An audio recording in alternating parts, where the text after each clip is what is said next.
When was the last time you truly looked at yourself in the mirror? Not with hurried eyes, not with the rehearsed expressions we put on before stepping into the world, but with a gaze that asked, "Am I truly living the life I want? Not the life that others expect of me. Not the one society silently scripts through rules and traditions, but the one that resonates with the deepest whisper of my soul." Carl Jung, one of the most profound thinkers of modern psychology, dared to confront this question. His answer was radical then, and it remains radical now. To choose oneself, even when everything around you pulls you in the opposite direction. We inhabit a world meticulously designed to keep us from that choice.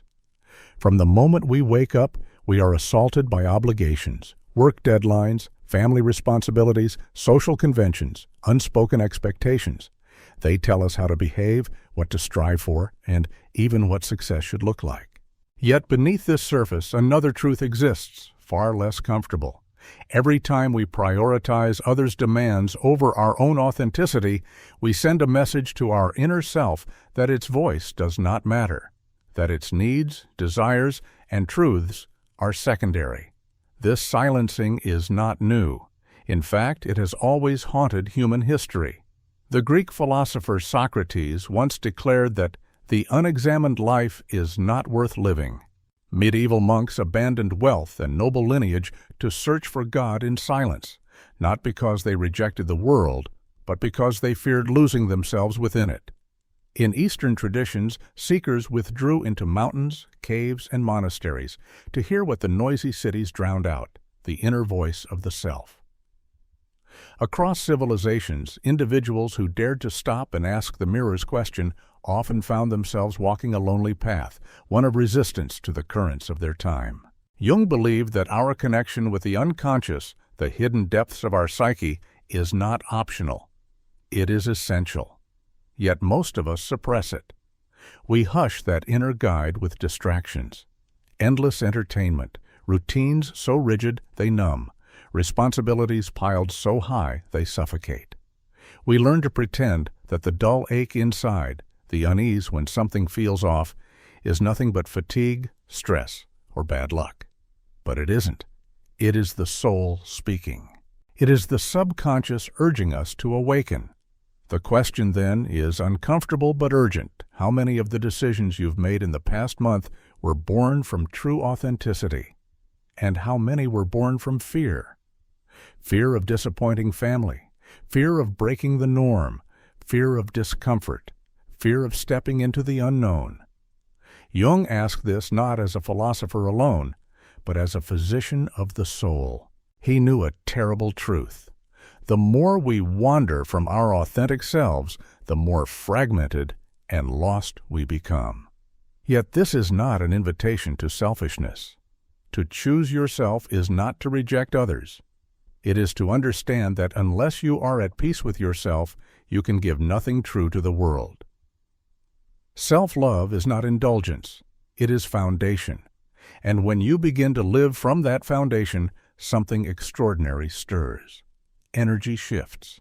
The world around you, people, circumstances, opportunities, rearranges itself to reflect that inner alignment.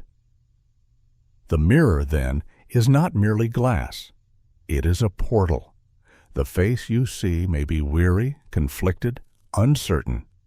But if you dare to look past the surface, if you dare to ask the forbidden question, you might glimpse something far more terrifying and liberating, the truest version of yourself, waiting to be chosen. Deep within every human being lies a voice.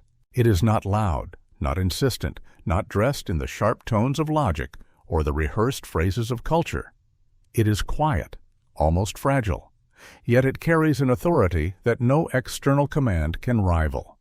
Jung called it the unconscious, and he believed it was not a shadowy accessory to our waking mind, but the very foundation of who we are. Most of us, however, spend our lives drowning it out. We silence it with noise, work emails, social obligations, news headlines, endless scrolling. We create routines so relentless that we no longer notice the growing ache of discontent inside us.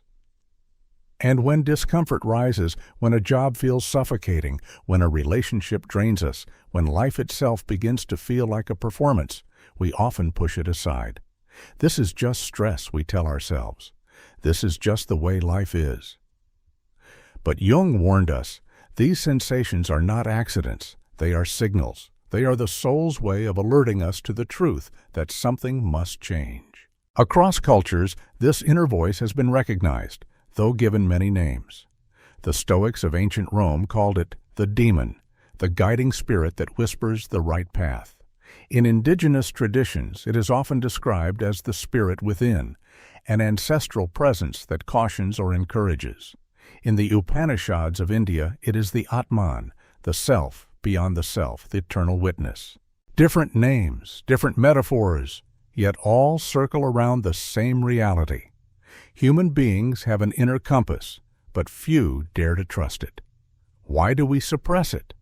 Because facing it demands courage. The unconscious does not flatter. It does not comfort with illusions. It tells us when the life we have built is a facade.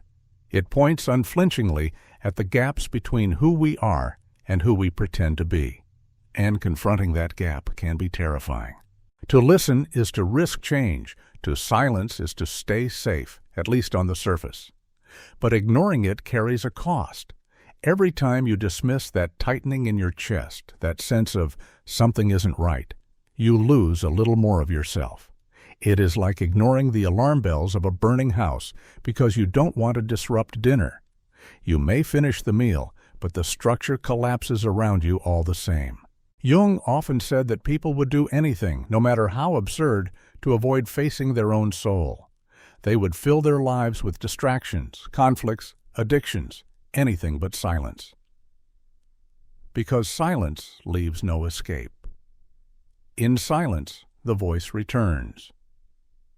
And it asks again, are you living as yourself or merely as an actor in someone else's play? This is the question that marks the beginning of awakening.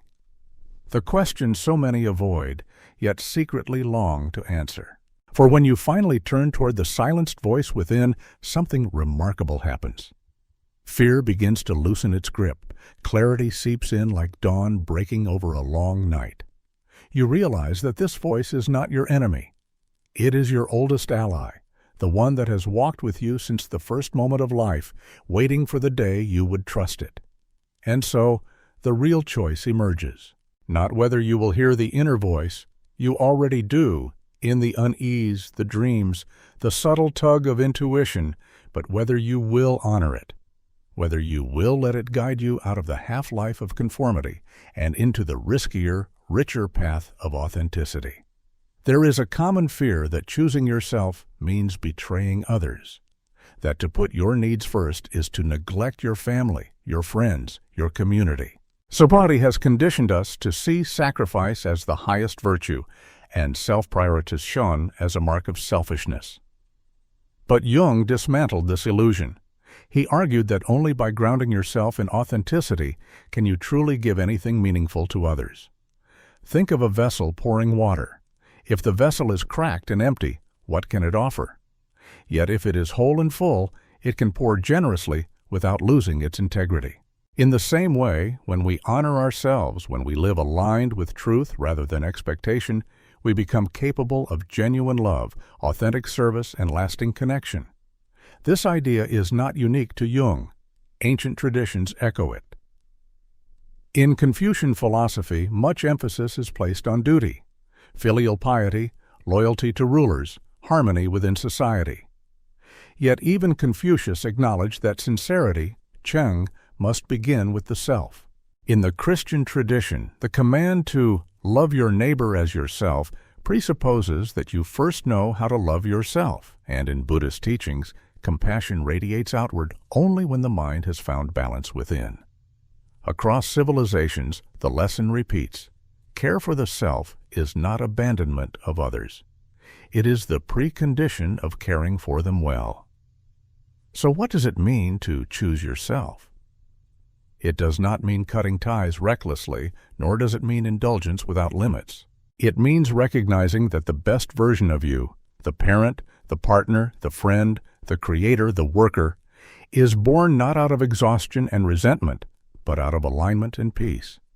When you neglect yourself, resentment slowly corrodes the relationships you thought you were protecting. You smile, but inside, you are fraying. You give, but your giving carries the bitter taste of obligation. Eventually, what you offer others is not love, but fragments of a self running on empty. And those who receive it sense the hollowness. They feel the distance, even if no words are spoken. But when you choose yourself, something profound shifts. The energy you bring into a room changes.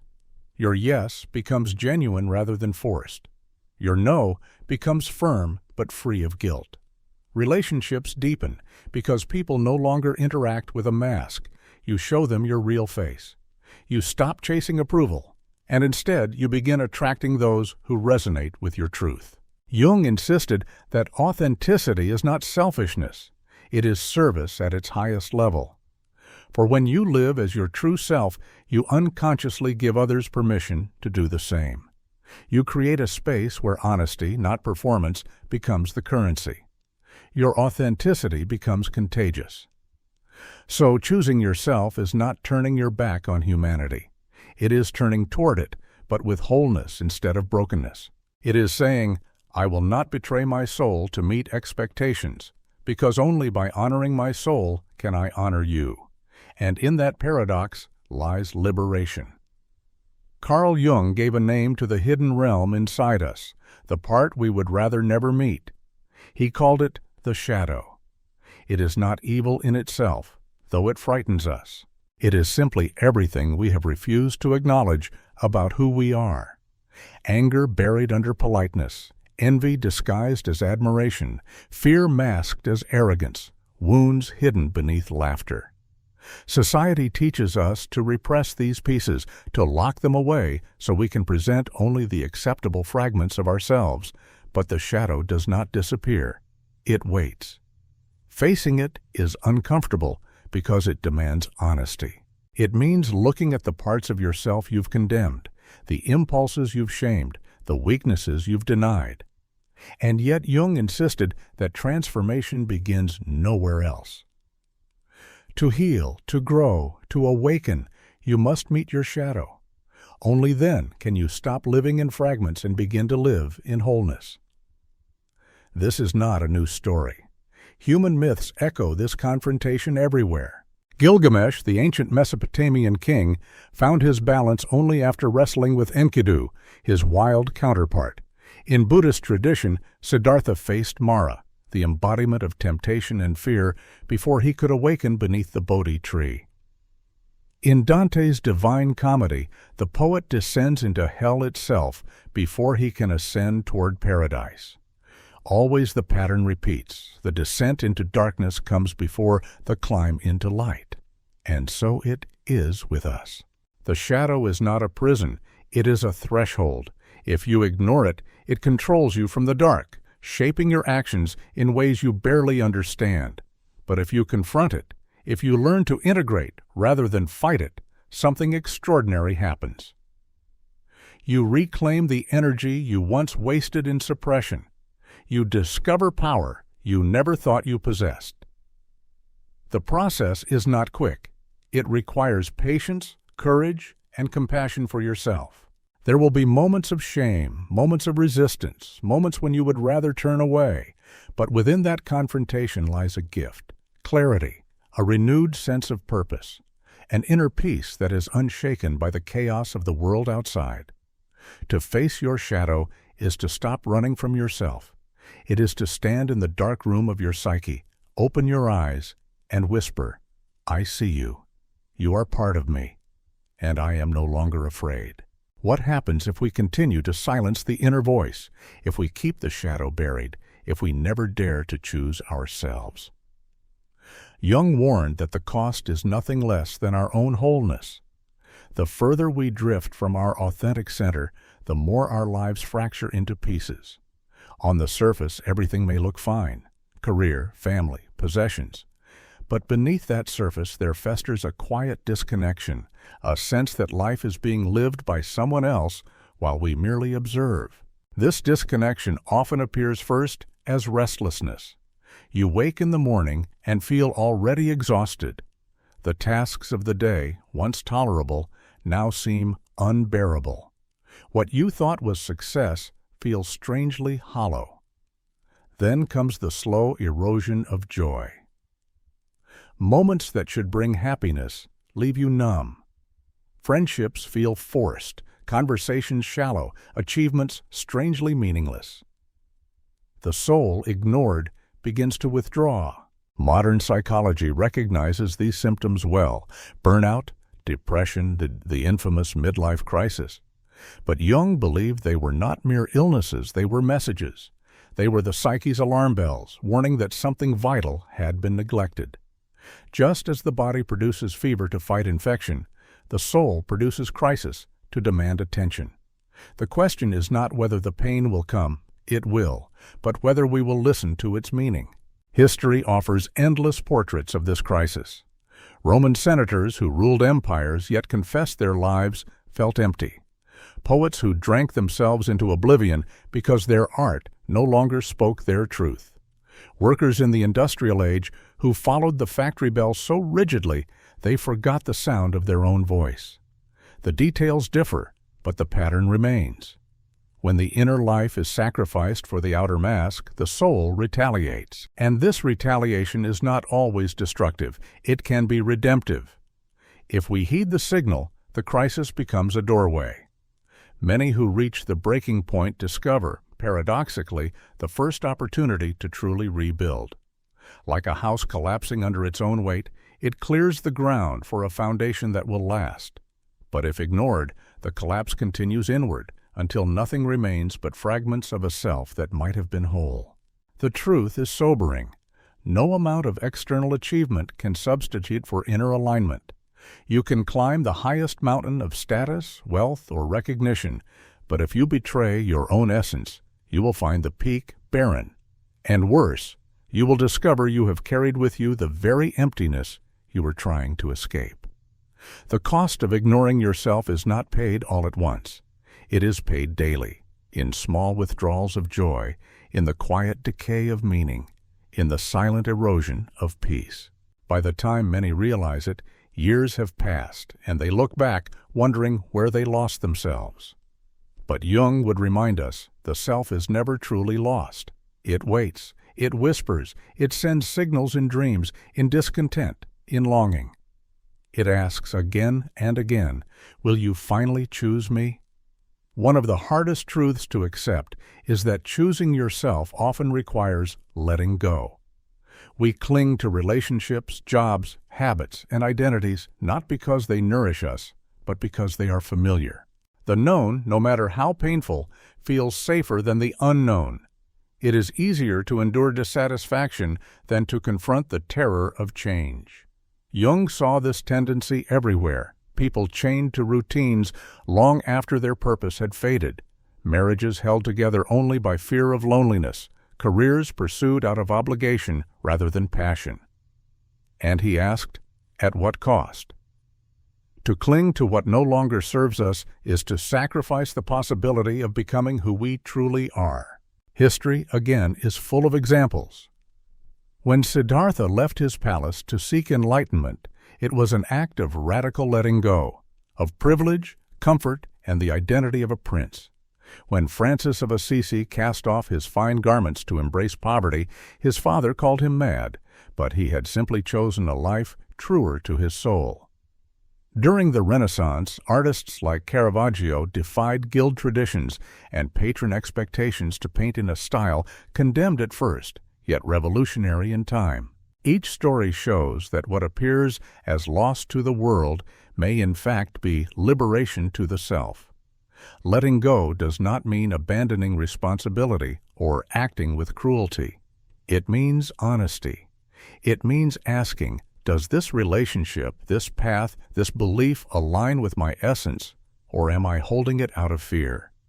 The answer is rarely easy, To release is to grieve. Even when what we release has harmed us, its absence leaves an ache. The familiar, even if suffocating, has been part of our identity. Stepping away feels like stepping into a void. And yet, the void is not empty. It is a doorway. On the other side of letting go lies transformation. The soil cannot grow new life if it clings to last season's roots. The heart cannot welcome new love if it is chained to the ghost of what has ended. The soul cannot breathe if it remains buried beneath masks that no longer fit. Jung urged us to see change not as an ending, but as a passage. When you dare to release what no longer resonates, you create space for clarity, for peace, for authenticity.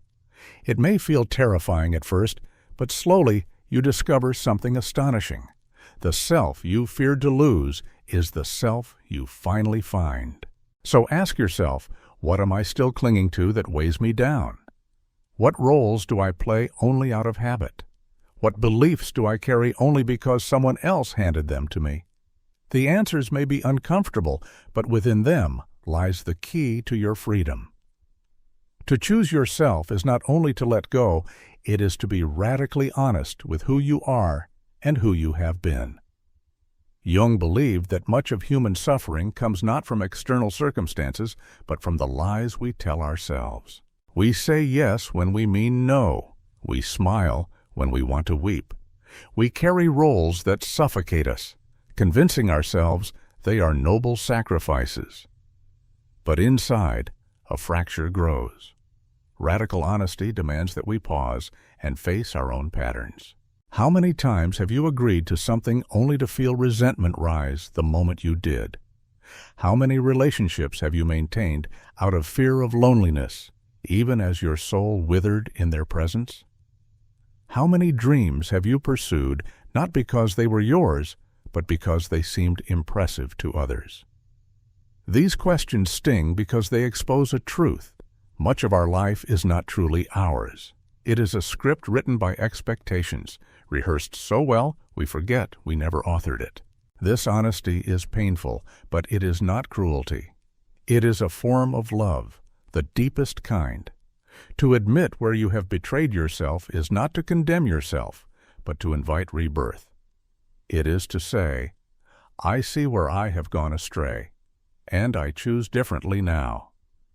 Like a snake shedding its skin, or a forest fire clearing space for new growth, truth burns away the false so that the authentic can emerge.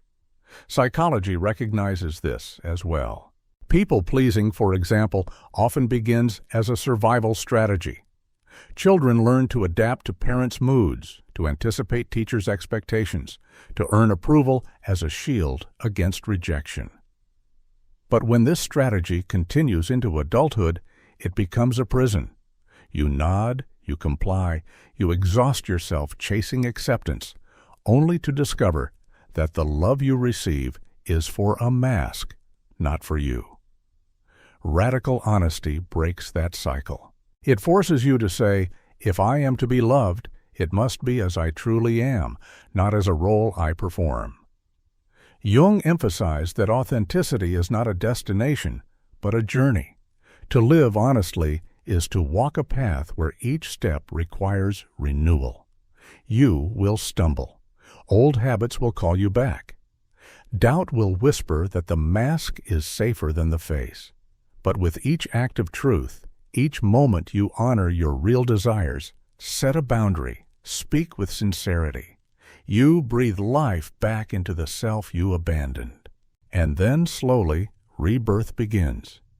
You notice small shifts, a sense of lightness when you say no without guilt, a spark of joy when you honor a long-neglected dream, the deep exhale of relief when someone accepts you without the disguise. These are not small victories. They are signs of resurrection. Radical honesty does not destroy the self. It reveals it. And in that revelation lies the possibility of living, perhaps for the first time, as who you were always meant to be. When you begin to live in alignment with your truth, something almost mystical occurs. The world outside seems to rearrange itself. Encounters happen at just the right moment. Opportunities appear as if summoned. People who truly support you remain, while those who only drained you quietly fade away. Jung called this phenomenon synchronicity, the mysterious but undeniable connection between the inner world of the psyche and the outer world of events. At first glance, it seems like coincidence, but when it repeats, when chance meetings open doors, when books fall into your hands at the exact time you need them, when difficulties arise precisely to teach you the lesson you were avoiding, it becomes harder to dismiss. Jung suggested that synchronicity is the universe's way of affirming, yes, you are on the right path. This concept echoes wisdom from other traditions. Taoism speaks of the flow of the Tao, the effortless harmony when life unfolds without resistance. Stoics described living in accordance with the Logos, the rational order of nature. In indigenous cultures, synchronicity is often seen as guidance from ancestors or spirits, a reminder that human life is woven into a larger fabric. Across civilizations, people have intuited that when the heart aligns with truth, the world reflects it back.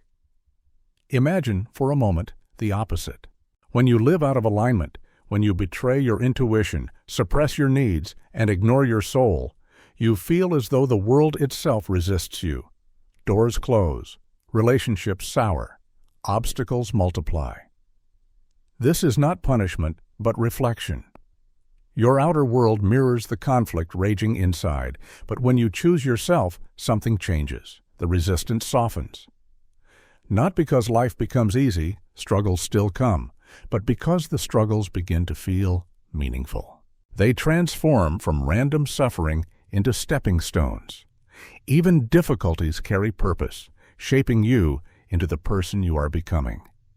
People often describe this shift as if a fog had lifted. Suddenly, they see patterns they had ignored. The job offer that appears just as they decide to leave the old one. The friend who calls when loneliness feels unbearable. The mentor who arrives when confusion reaches its peak. These are not miracles in the sense of breaking nature's laws. They are the natural result of living in harmony with them. The lesson is profound. The universe does not conspire against us. It conspires with us, but only when we conspire with ourselves. Authenticity is the signal we send out, and synchronicity is the echo that returns. So when you notice those perfect timings, those chance alignments, pay attention. They are not random. They are whispers from life itself, telling you, continue. You are finally walking as who you were meant to be. The moment you decide to live authentically, resistance awakens. Not only within yourself, but in the world around you. Old habits cling like vines, whispering that comfort is safer than courage. People who once applauded you may question your choices.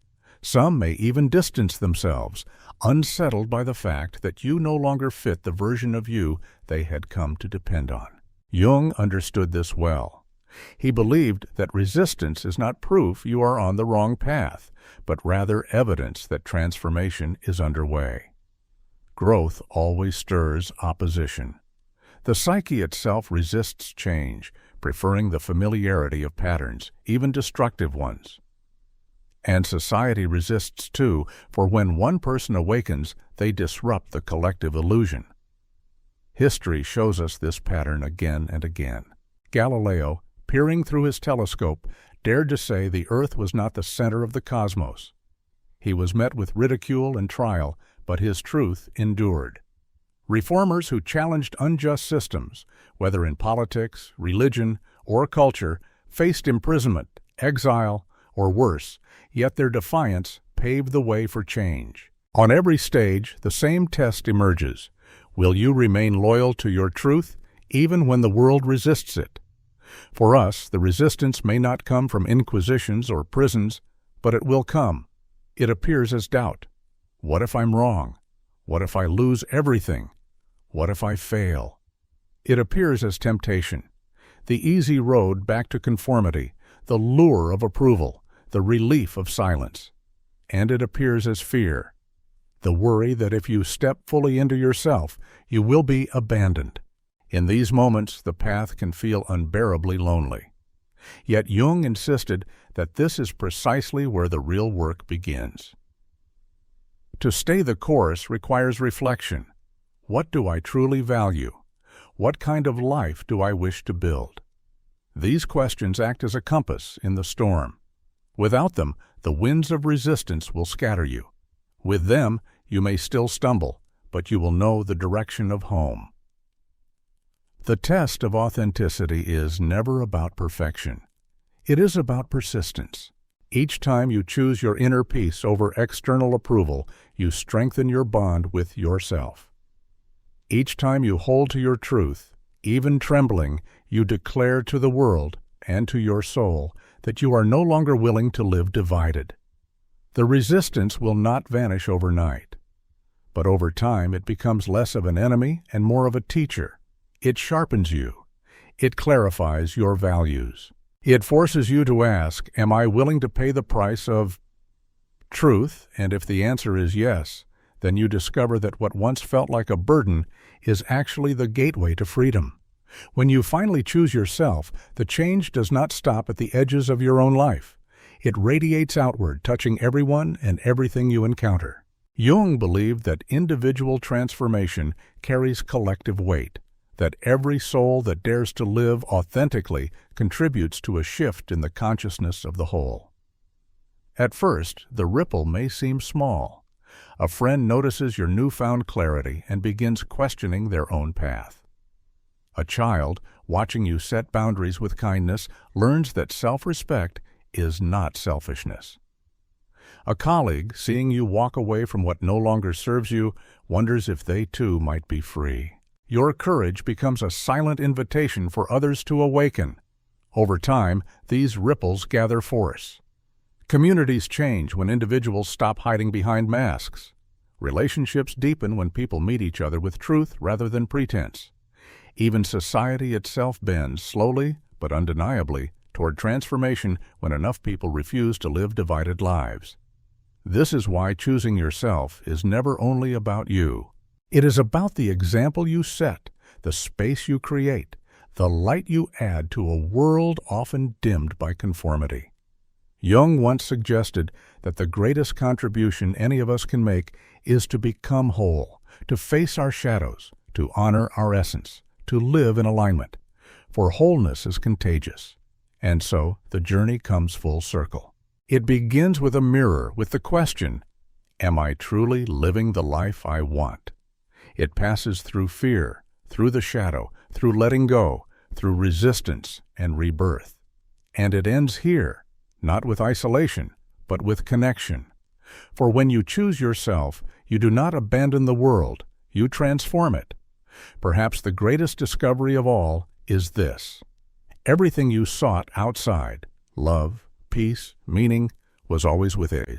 And when you claim it, when you live it, the universe itself seems to respond, arranging synchronicities, sending allies, opening doors. Life becomes less a battlefield and more a homecoming. This is the ripple effect of authenticity. It is not loud, it does not demand attention, but like a stone dropped in still water, its circles spread endlessly outward. And in those circles lies the possibility of a world shaped not by fear or pretense, but by truth. The time to begin is now. The question waits in every mirror. The choice is always yours. And the moment you decide to choose yourself, you will find that you are not only changing your life, you are quietly changing the world.